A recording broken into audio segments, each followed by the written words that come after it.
Abbeddage did not have a great spring. Wasn't performing, I think, to the level that was kind of expected of him. In playoffs, he really did ramp up. Yeah. And I am expecting him to kind of bring that level, that presence that we got from him last year. And Maple, from everything everything I've seen from Maple, I've watched a lot of his streaming in Champions Queue, and everything I've heard, it's really not about the laning for him. Like, his laning is not bad by any means, but I do not expect him to be creating big advantages in lane. And I do think that this current meta actually works in his favor because it's much more about just farming it out in lane. And then his map movements and his team play is really, really good. And I think one thing that could work heavily in TSM's favor this split is if Maple can do a lot of the talking and if he can do a lot of the kind of driving of conversation and Spica can just focus on jungling, like that will work in his favor, right? Because there was a lot of things going on with TSM, Spica having to translate, Spica having to shot call, doing all these different things. And we did not see him look like he did when he won MVP just 1 year ago. So really looking to see if TSM can have Spica back at the top of his game, carrying as he was not long ago.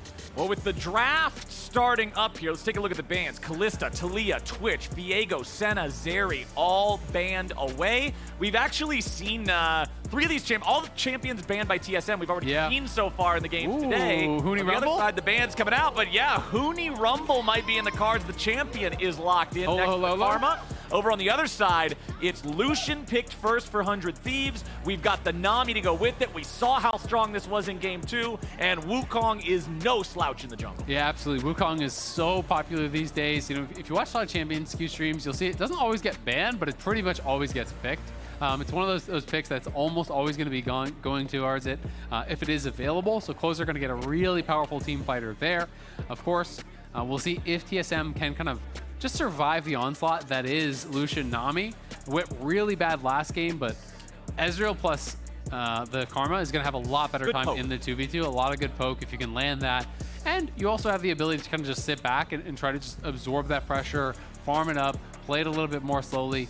We'll see if TSM's going to be able to do that.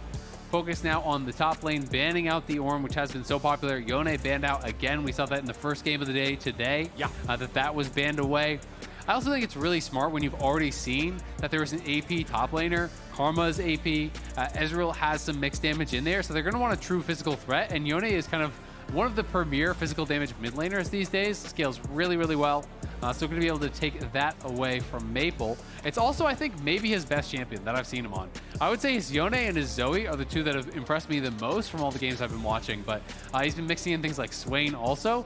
It's just... But you're listing a lot of AP champions. Too much AP, yeah. And then Yone, of course, although he does have the splash into magic damage with the passive, still 75% physical. Yeah. So much more physically threatening than something like a Zoe, something like a Swain. TF going to be the other ban here in the second half alongside that Ornn for TSM. One more to go from 100 Thieves. And the Zoe, what you're talking about. Okay, so those are his best champs. Both everything barrels I've seen. aimed right at Maple. And I think it's smart, right? It's not necessarily banning just what is the meta, because we're seeing a lot more control mages. But everything I've seen from him in Champions Queue is like he makes plays on these champions, right? Whether he's up or down in farm in lane, he can really make things happen. So going to be taking that away. Spicy hot pot, Jarvan and Rumble. A J4 plus Rumble, great combo there. You can have the Ezreal ulti over the top as well.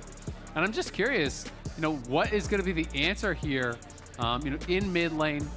Are we going to get control mages again? Corki, Azir, Victor, that has been what we've mostly been seeing so far today. Ahri was so popular in the MSI patch, but really kind of has fallen out of favor. But when you think about 100 Thieves, how 100 Thieves really is at their best is when they're playing aggressive, when they're setting up dives, right? And this meta, it's harder to do that. So they are going to go towards the Ahri. It is blind. Some follow-up there for the engage. That is the Wukong. Wukong going to be kind of that primary engage for now. You have the Ahri to follow up. You have the Nami ult over top. Will they draft some sort of secondary or primary engage for Ssumday up in top lane? Well, that's what the Ornn was banned out by TSM for, predicting that, saying, all right, you've already got that powerful team fighting tool in the Wukong, let's not give him that. Gnar, of course, we know he can be a powerful engager. Of course, it is more situational than like an Ornn or something along those lines. But hey, it's there, it can play frontline and set up opportunities for Lucian and Ahri to follow up. 100 Thieves comp feels very mid-gamey. Like, it feels like this is a comp that you need to kind of get ahead, win through bot, be controlling those dragons as much as you possibly can. Azir as well as the Ezreal are going to be really hard to deal with later in the game. Like, that is going to be the big problem. There is a splash in the early game, of course, I think with the Rumble, with the J4. Yeah. That is going to be the kind of early game power from TSM. How they will be able to use that is going to be interesting because Lucian Nami wants to play aggressive to actually punish people, but J4 can make short work of that because those are squishy champions. If you get too far up there as a Nami, you get caught out. Alrighty, let's do it! Nothing like a light show to get us ready to go here for game number 3. And what is that? Mr. Azael? What is that over hear yonder? the battle cry from years long past that fans are hoping comes on back? TSM, man, the fans always remain for this org. Such a popular organization. The TSM chants are a league mainstay. Like, honestly, everywhere. You know, you go to Worlds, you hear TSM chants, whether they're there or not. Whether they're there right? or not, the chants are going. Yeah, the chants are going to be there. That's the aspiration. If you're playing on TSM, you want to go all the places that your chants do, because that means you're going to World Finals, you're going to every international event. It's going to be the whole big deal. But let's go ahead and see how they navigate this one. Looking around at everything, we are already seeing Huni taking the Ignite up there in the top lane. Yeah. I do believe this is the first time in today's games that we are not seeing a top laner have a teleport. Of course, the Sejuani in game number 1 had the Ignite, but next to the teleport, it was the Flash that was foregone in favor of that. So there will be an overall teleport advantage for the side of 100 Thieves. But as you already talked about towards the end of draft, this comp feels like it wants to spike in the mid-game, so it's not like they're looking to get to a 40-minute game where you're playing with teleports, trying to use that as your element. Yeah, absolutely. I mean, you know, I think 100 Thieves is for sure pretty mid-game focused. I think that, you know, TSM has that kind of early focus with the top side, right, with the J4 and the Rumble. They also have some really good scaling with the Azir and the Ezreal. I think they're going to be difficult for 100 Thieves to deal with if that game gets to that point. But Rumble, you know, mostly when I've been seeing it, it is this Ignite Comet style, playing it into these types of matchups.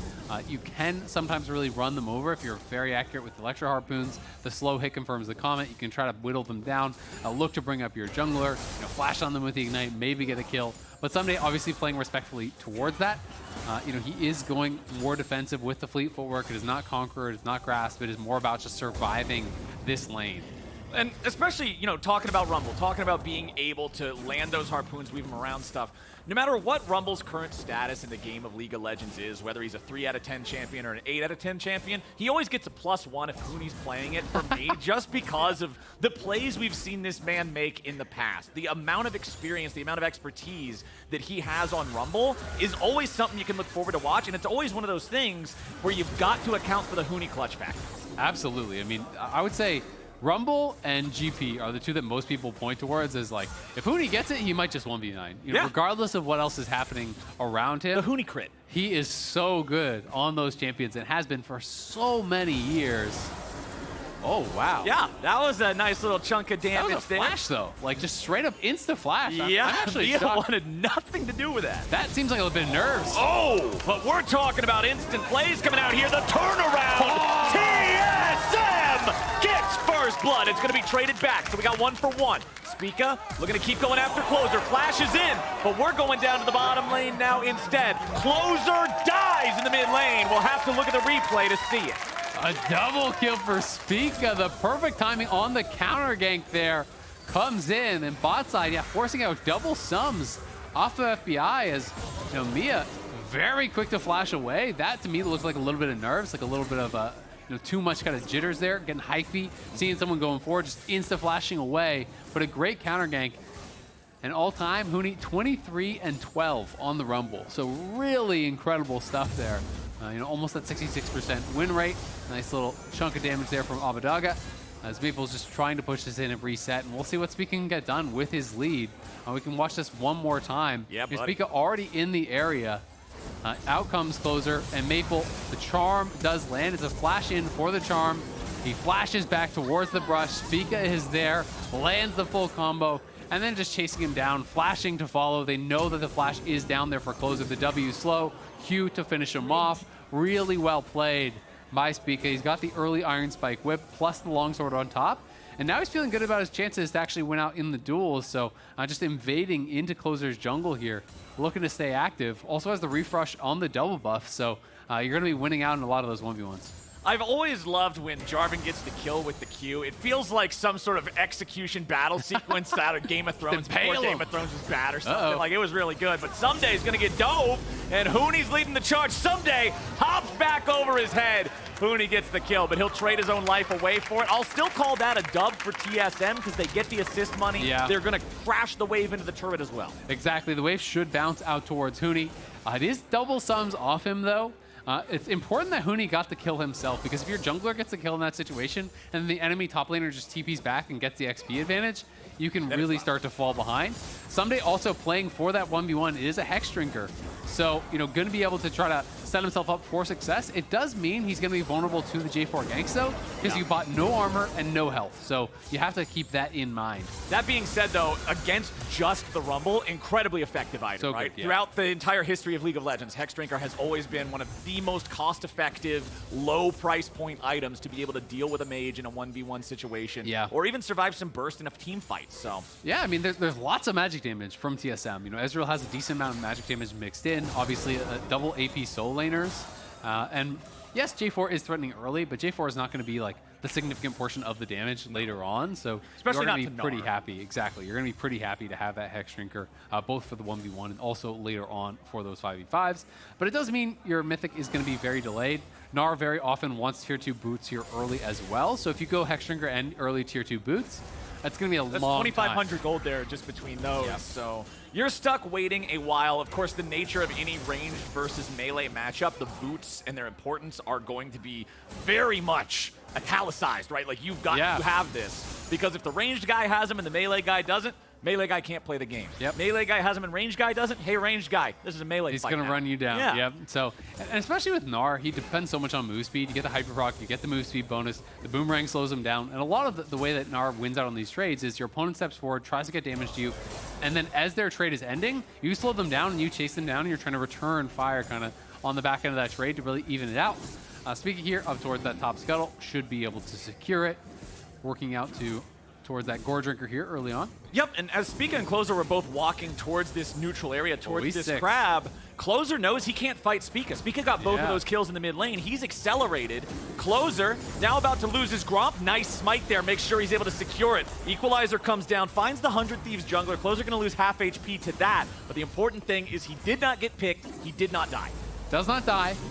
They will be able to steal away the blue buff as well. So really kind of living in his jungle.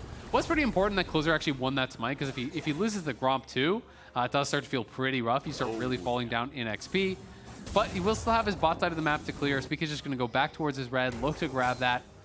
Hasn't been any priority on the early dragons, though, you know, because it is TSM winning out in the jungle, but their bot is going to be pushed in. They don't feel that they have that confidence to actually start this up. So we'll see if it is going to be Closer heading down towards that dragon to try to grab that.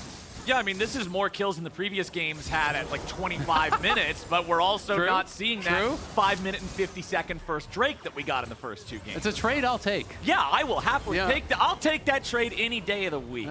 But 5 kills at 8 minutes is definitely our fastest paced game of the day thus far. It is a nearly 2,000 gold advantage for TSM. FTX total gold chart on the left side of your screen right now. That's a lot of TSM colors at the top of it. Yeah, absolutely. Out to a really good start. Both the soul laners and the jungler here very far ahead. Closer, though, grabbing this Herald, looking to secure that, and it will be traded very likely for the dragon on the bot side. No, I thought Mia was potentially going to try to leash that, start that up, but it doesn't look like they are going to start it. They're just keeping a little bit of vision on it. So despite the early lead, it is 100 Thieves grabbing the first objective here. Spica kind of just holding the wave there for Maple, and pushing it on bot side. Will be able to grab their first plate. So let me pose you this question, Isaac, because we talked earlier on about 100 Thieves wanting to be able to use these mid-game powerful champions here to get an advantage rolling for themselves earlier on. When do you expect to see that? Like, Spica's about to pick up the first Drake here. Doesn't look like we're going to get a lot of challenge for that. TSM's got the early game on lock. What's the window? When do you pull that trigger on the side of 100 Thieves? On the side of 100 Thieves, I think it's going to come around their first item completion. You know, you get Everfrost there for Ahri. You get the Gale Force potentially in for FBI. And those are 2 really big purchases. And I think when you have that, as well as the Sunder for Closer, that is when they're going to really look to fight. Imperial Mandate is also actually a really big buy for the Nami, especially with this combo. It's one of the times that you don't actually feel bad about your Enchanter support getting gold sometimes, because that actually adds a lot of damage there for the Lucian. So I think really it's going to be about getting those first item completions in at a reasonable time, and then looking to start challenging at the dragons, because they're not on a big clock right now. It's not like TSM is taking a super early dragon or pushing towards Soul or anything. Right. But I do think long term, there's going to be this window in, say, the next like 10, 15 minutes where 100 Thieves want to create an advantage, or I do expect Azir and Ezreal to start taking over. Well, Azir and Ezreal, we know that things are going to get scary if it gets to that late game point. But right now, things are sort of just proceeding fine for both sides here in the mid lane. 0, 1, and 2 for Maple, 0, 1, and 1 for Abeddage. So nobody off to the races just yet. Maple does have the farm. Double his assists. Yeah, exactly. Absolutely dominated. Exactly. Down here in bottom lane, FBI and Huhi are not able to achieve the same level of Lucian Nami lane dominance that we saw against the Zeri Yuumi in the previous game. We even mentioned this, talking about Ezreal Karma. Yeah, they're not as vulnerable to it as, Guitar Hero Yuumi. I'm sorry, I have to make that joke every time. Come on. Yeah, it's a good joke. And to be fair, it's also more dangerous because Spica got ahead, right? And if you actually push and try to play aggressive, like, you have to dash on the Karma and the Ezreal to try to make things happen to get those good trades as the Lucian. If you're doing that and Spica's in the area, you're in trouble, and Abeddage now no ult, gonna have to flash. Flashes over the wall, but the follow is coming in. Spica wants to go after this, but Closer is going in after Mia, wants to get something back. Mia's got to be careful. Spica goes in for the dunk, and now Maple's following up with the damage. Mia's going to be traded off, though. He's just left to the Wolves, or rather to the King of the Jungle here. Closer getting it done on Wukong. It'll be 1 for 1. Yeah, excuse you? Left to the Wolves, left to the Monkeys. Yeah, the Monkeys just tore him apart on that one. Closer on the board now for the second time. Both junglers with 2 kills. Yeah, nicely done. It is a much more valuable kill for TSM, of course. Taking down Abeddage, going to be able to push in that mid lane. There's no TP on Abeddage as well. But at the same time, Mia going down means Tactical has got to play defensive. They lose a play already here down this bottom side. Potentially could lose a second. It is going to be a bit close. Huni just dropping the equalizer here to chunk out Ssumday and force him back to base, but he does have that TP available. Well, Herald summoned up here in bottom lane. They could get 3 plates here if they want to do the auto attacks to get that last little bit of damage, but no, it's too dangerous. They don't want to overcommit to that, so they'll just get the 2 free plates that are guaranteed. Honestly, the gold lead's not going anywhere, back or forth. Like, both sides are making plays a little bit here. Mythic items starting to come online, though. Riftmaker there for the Rumble, Leandry's for the Azir. It's not technically a Mythic, but hey, it's an Essence Reaver for Tactical already completed there on the Ezreal. We're getting to the point where I think we're going to start seeing some bigger fights. Yeah, absolutely. Once 100 Thieves gets their item completions, I think they are going to start to look to scrap here. Whether it's going to be the second or the third dragon that they really choose to fight for kind of remains to be seen. I am surprised to see Riftmaker, though. I just don't think you're going to win the game through side. Like, yes, it gives you sustain. Yes, it is pretty good in the 1v1 for actually dealing with some of the Gnar harass and be able to maintain dominance there. But I just think the Rocket Belt is so much more powerful for the 5v5. Just for the burst. The burst, the ability to actually have that Mythic passive, the ability to close the gap with that Rocket Belt on some of these carries that are going to be pretty evasive. Like, we talked about it, 4 out of 5 of the people have a dash or a jump on the 100 Thieves side. So I'm surprised to see him prioritize that lane a little bit more, but we'll see if that actually comes to bite him in the butt whatsoever when it does come time to fight. Or if it takes a big bite out of 100 Thieves. Yeah. Like, sometimes it just might be the thing that you need. No, that's...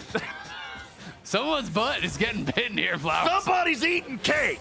But now we have to see who ends up taking control. The Riftmaker, very powerful in the side lane situation. It obviously is going to make things more difficult for Ssumday to wear down his health with that poke in the range form, being able to kite him around and whatnot. You already talked about the Gnar trading pattern, how obnoxious it can be as he trades when you try to disengage after the fact. TSM, let's see if they're really looking here at this blue buff. They were able to steal the last one away after they got Closer to flee.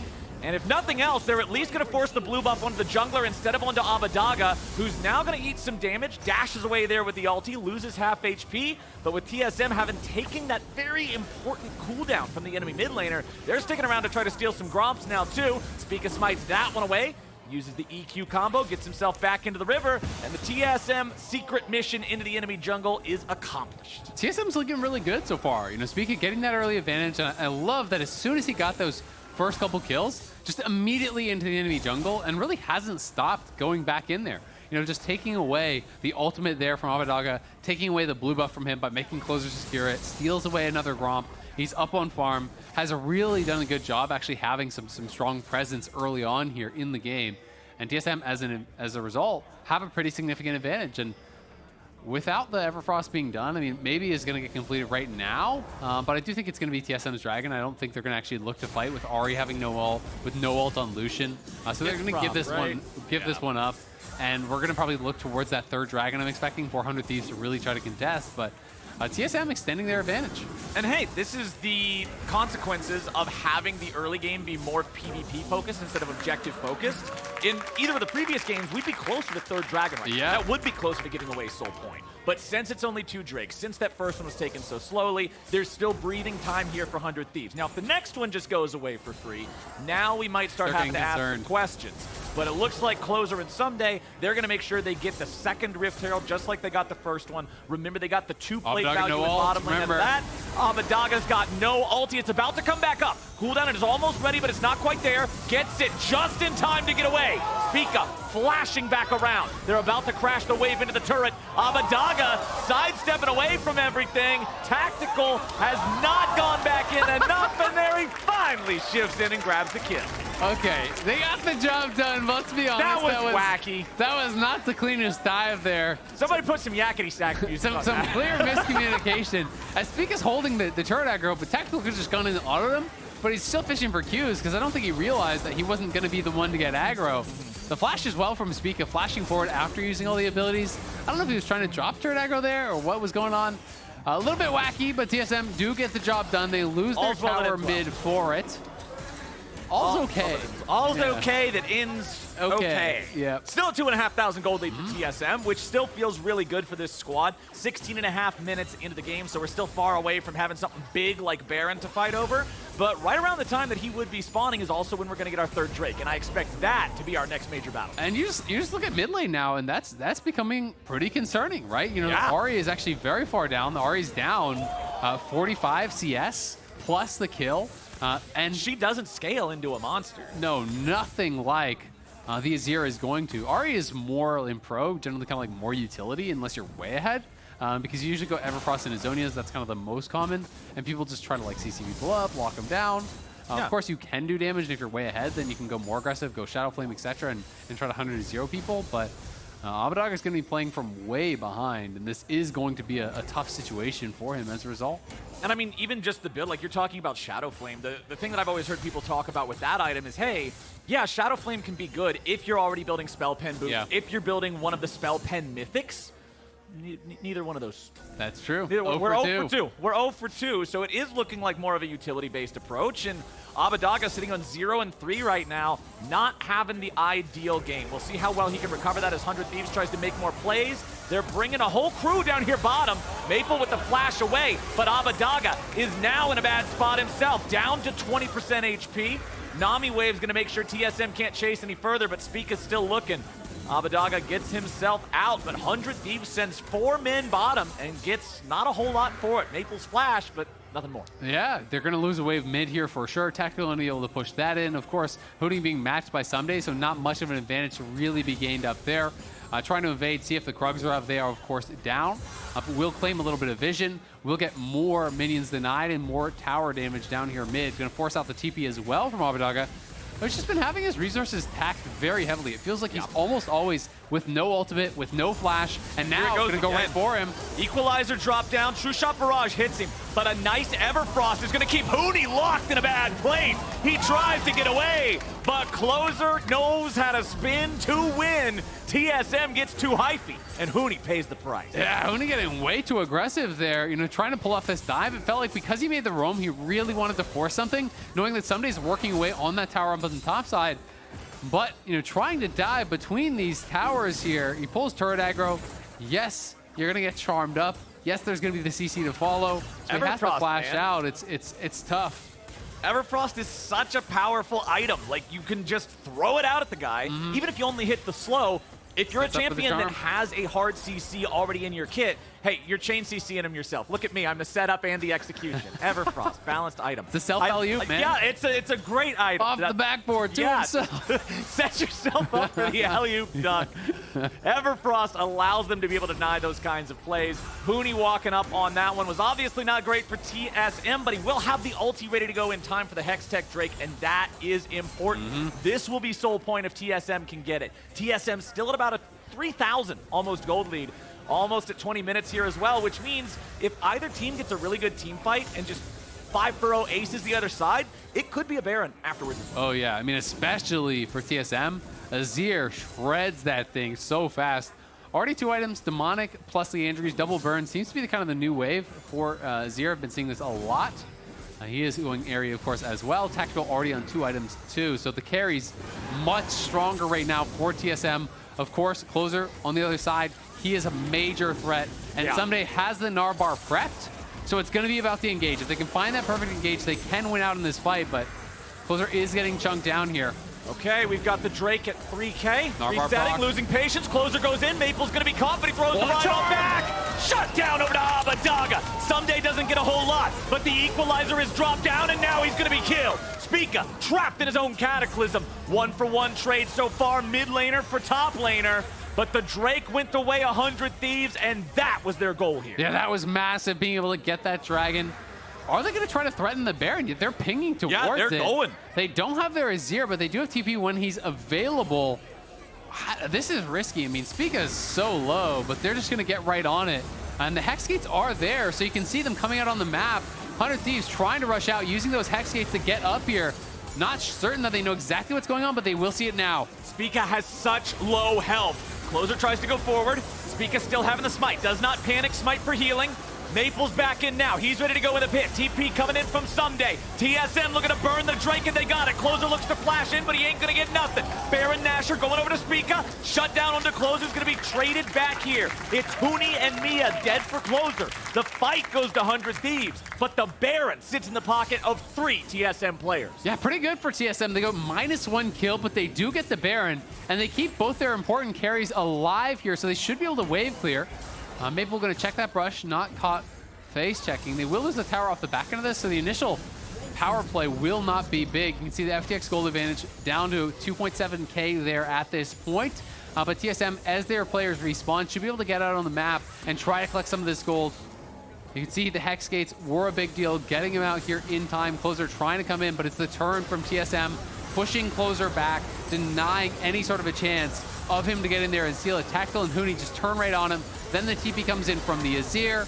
They finish off the Baron, they secure it, and it's just full-on retreat. They know Mia is going to be gone. Huni has no flash, so he's going to be going down as well. But with those major carries getting out over the wall, it's still really good for TSM. And now with everyone respawned, they have the opportunity to try to extend this gold lead here, to look towards that top side, grab that last remaining tier 1. Felt like Closer didn't have the read on how fast TSM was going to burst. Had no vision. Yeah, he flashes in like as it's already dying. Yeah. That felt a little bit too much for me. But all in all, at least they got a couple of kills there. But now TSM has this Baron for the next, what is that, 90 seconds? So let's see what they can find. Currently at a negative 300 power play, so they've got some distance to make up. They are doing their best, and their best is about to at least get them this first turret. There's still tier 2 turrets standing in all 3 lanes. Generally, once you get the first Baron of the game, unless you're severely behind, which TSM are not by any stretch of the imagination, tier 2s are prime targets. Absolutely. Ssumday trying to trade on the other side, did take tier 1, was working on the tier 2. Huni just using the equalizer to clear that one out because multiple people were missing. Had the read that a second player could be there. A second player was. So respectful stuff from him. They will take that tier 2 top, extending that gold advantage a little bit more. And we'll see if they can get anything else with this. 45 seconds remaining, so if they could push for another tier 2, that would be fantastic. And Spica feeling confident, just takes the aggressive Hex Gate straight in to opposing territory here, trying to look for a bit of a wraparound. Okay, he's found the Nami. The one person who couldn't dash out of the damn thing flashes out of it. That's a feels bad if you're playing Jarvan, man. Oh, unlucky. Unlucky. But TSM's push continues. 20 more seconds. they've got this Baron for. They'll summon up the Azir turret here in mid. No wave. The wave's not going to arrive in time either. I mean, 10 seconds and it's not even at the river yet, so TSM won't really be able to do a whole lot more with this buff. 100 Thieves moving up with their own minion wave to contest this enemy fake turret. As, unfortunately, the minions have arrived, but the buff is gone, meaning it'll be much easier for 100 Thieves to clear this out and try to stop this push. TSM not dissuaded, though, still hanging around, now finally giving it up, walking back into the enemy jungle. Sweeper, armed and ready to go. You can see Mia looking for some of that vision. It is very dark in this bottom side jungle for the side of 100 Thieves. They don't know where exactly TSM is. TSM control wards placed down in these different brushes. Unfortunately, slightly missing that bottom brush down over there. But hey, TSM's got control, and they're looking to see if they can find a pick. Yep.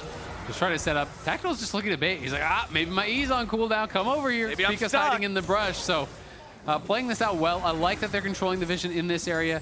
Going to try to find that ward just below them, but Spica will not see it. But again, stealing away camps, creating these small incremental advantages, trying to play through 2 lanes, pushing in bot, pushing in mid, trying to threaten here to get more damage down on these remaining tier 2 towers. So I really like the setup here in that area. Have Spica in between. Anytime someone face checks him, they will be in danger. And TSM just slowly whittling away, trying to create these incremental advantages. And guess what? The Dragon's spawning in a couple seconds here. It is a TP flank, though, coming in here from Abbeddage. TP's going to put him in a spot where he might be able to make a move. Huni checks with the Electro Harpoon, but he's not going to find anything here just yet. Flash out, buffered, but it won't matter. Tactical's down. 100 Thieves find the enemy AD carry in one fell swoop. They take him out. Now, Closer's going to lose his Hex Drinker there to that Equalizer, but honestly, not a lot of damage being done to the team as a whole with that one.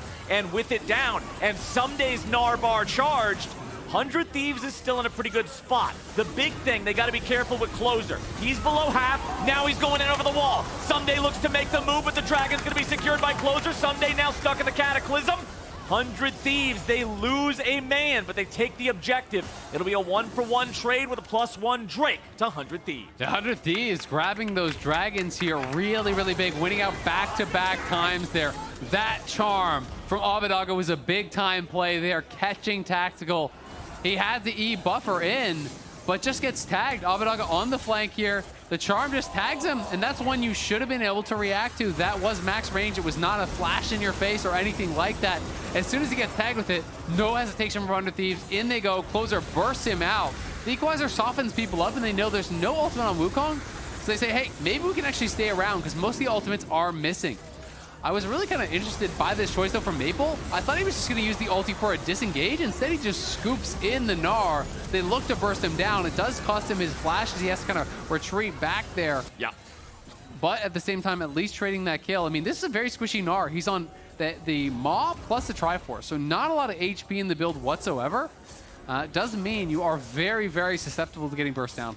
And I got to give credit to Abbeddage because we were talking earlier about how, hey, the game's not going his way. He was 0-3-1 at one point. He was heavily targeted by TSM. Yeah, he was not having a great early game. TSM was hard focusing him, but he's had some really solid impact here in these fights afterwards. Ssumday now getting collapsed on up here in topside. TSM giving chase to the poor little mini Gnar. But 100 Thieves is sitting in the backup. I mean, TSM are on the wrong side of the map, right? You know, this is kind of awkward if TSM can't get out of this. We'll see. 100 Thieves, do they want to actually force this fight? Because they have them kind of pinned in here. I'm not sure if they like their chances, but no flash on Maple, remember? Oh, Maple in the zone. Abbeddage has got the charm and the Everfrost and the whole kitchen sink. They take out the enemy mid. They take out the enemy support. 100 Thieves. Oh, they're doing some criminal things to TSM right now. Absolutely murdering them.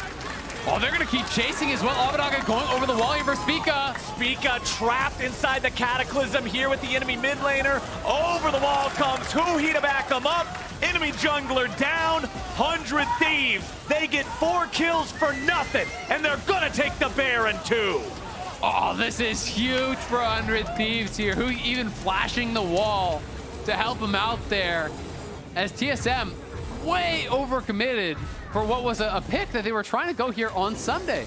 I mean, this is a one-man ulti that they committed to the Gnar. This is later on in the play now. The stopwatch was good, but look how split they are.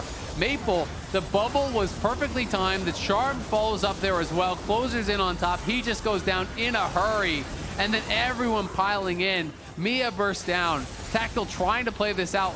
If he shifts back, the Gnar will just Mega Gnar him in, so there's no way out that side, but FBI and Abbeddage waiting for him, take him out. And then as this fight gets close, look at Huhi, just flashes straight over the wall, lands the bubble, has the heal in to make the difference in that what was previously a 1v1. Really good stuff from 100 Thieves, just punishing TSM.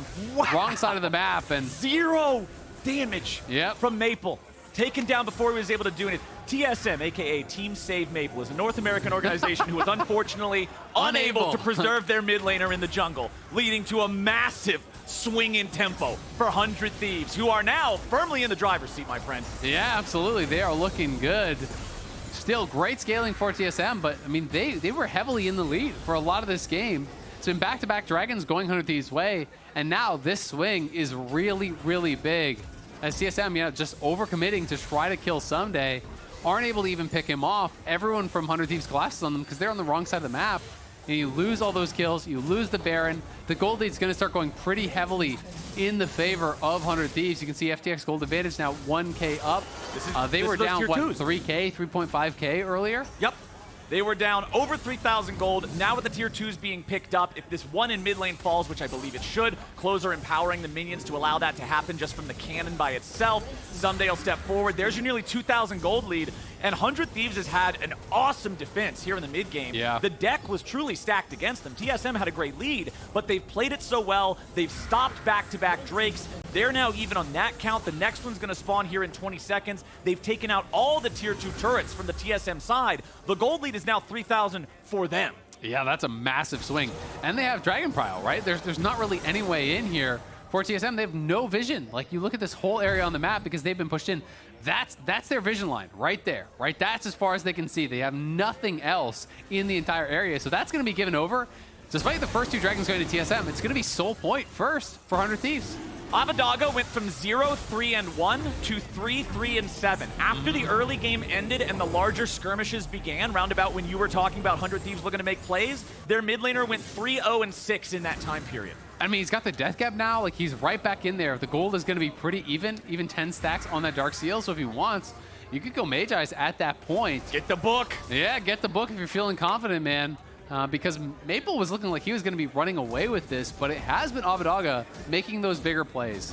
The charms, the catches, they're so critical. This is what is allowing 100 Thieves to find these moments, right? Yeah. And I don't want to discount anybody else on the team. Like, obviously, the follow-up, the waves, the bubbles, the timing from Huhi has also been very important, specifically in that Maple pick that led to the Baron. But man, I'm really liking the recovery we've seen from Abbeddage, especially with what you talked about leading into this game, talking in draft. His regular spring split was nothing special. You aren't writing home about it. You're barely noticing it. Yeah, he turned it on in playoffs, but 100 Thieves fans specifically are looking for him to be able to come into summer looking like his classic self. And hey, early game here didn't quite fit the bill, but the mid game's been pretty badass. But it's a quicker ramp, you know? Yeah, the early game was spring. The mid game is playoffs. 14-minute ramp up for the season. That's pretty good. That's pretty good. I'll take that. Yeah. I'll take that ramp. All right. Now let's see if TSM can respond, because now the shoes are on the other foot, right? Yep. They're the ones who have to dig in, find ways to make the fights work. They still have this scaling advantage, right? They still have Ezreal. They still have Azir. They still have these champions that will be incredibly powerful at 6 items. They really will. And we did actually get the book upgrade. So Mage Eye's coming through here, had the 10 stacks, feeling confident, wants to maximize power right now. Tactical, probably going for Prowler's Claw is my assumption here for the Mythic this late. Yep. Just looking to really kind of maximize damage. But Tactical's going to have to really be on point. You know, getting caught with that charm was very punishing, had the shift, was a little bit late on it, you know, didn't use the flash.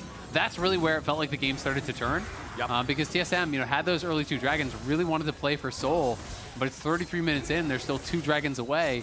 If they mess up on that one more time, well, Ssumday looking to take this 1v1, the Ignite has to be dropped immediately from Huni just to push him back. He also missed the boomerang there, so he was able to grab some more distance just through that. But yeah, man, this is quite a turnaround. Quite a turn of events here for the side of 100 Thieves. Next Drake, 2.5 minutes. And speaking of those Drakes, the individual Drakes themselves, like in the Age of Dragon Souls, these Drakes don't feel as impactful for the baby ones as they did in the past. but the individual Hextech Drakes give 6% attack speed and 6 ability haste each. So they're currently at 18 attack speed, 18 ability haste. That's awesome. Tactical's getting jumped on. FBI's got him. Tactical is gone, and TSM has to run. Huni wants to turn it around, but he'll be put straight into the ground, 6 feet deep. Double kill back over to FBI. Keep on knocking, he don't stop rocking.